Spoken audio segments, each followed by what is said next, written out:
So let's go through some of the terms that Unit Test Framework Toolkit uses.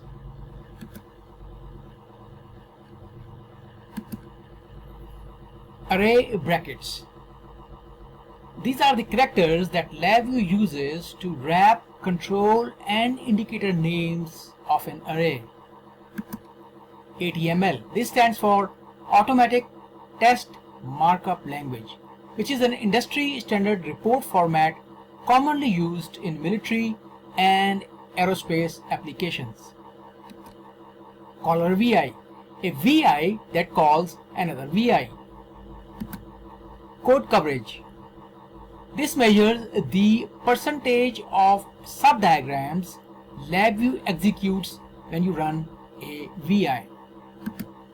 Comparison types. This defines how LabVIEW compares resulting values with expected values when checking VIs under test for functional correctness.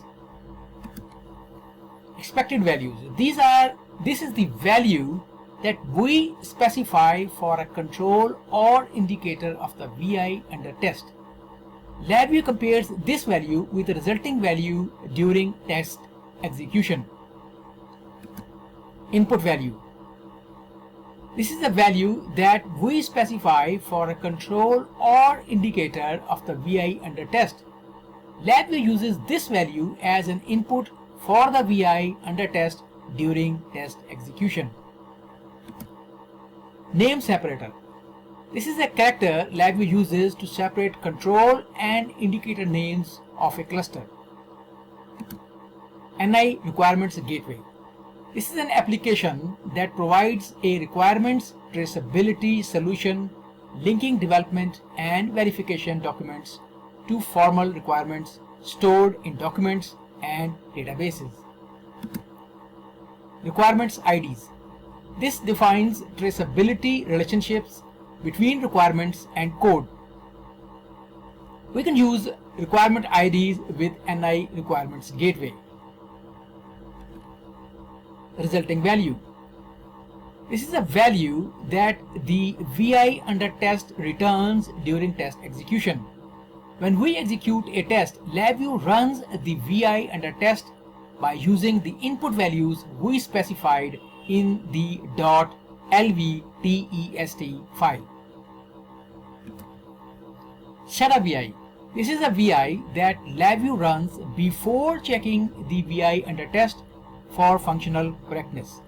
LabVIEW passes the output values from the setup VI to the inputs of the VI under test. Teardown VI. This is a VI that LabVIEW runs after checking the VI under test for functional correctness. LabVIEW passes the resulting values from the VI under test to the inputs of the teardown VI. Test. .lvtest file containing the settings that LabVIEW uses to check the VI under test for functional correctness. Test case. This contains a set of input values, expected values, and comparison types that LabVIEW uses to check the VI under test for functional correctness. A test containing one or more test cases. Test result. .lvutf file containing the test results that LabVIEW displays in the Unit Test Framework Results window. Timeout.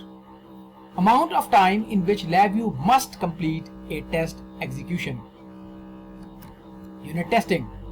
Method of testing that verifies the individual units of source code are working properly. VI under test. A VI that LabVIEW checks for functional correctness when we execute a test.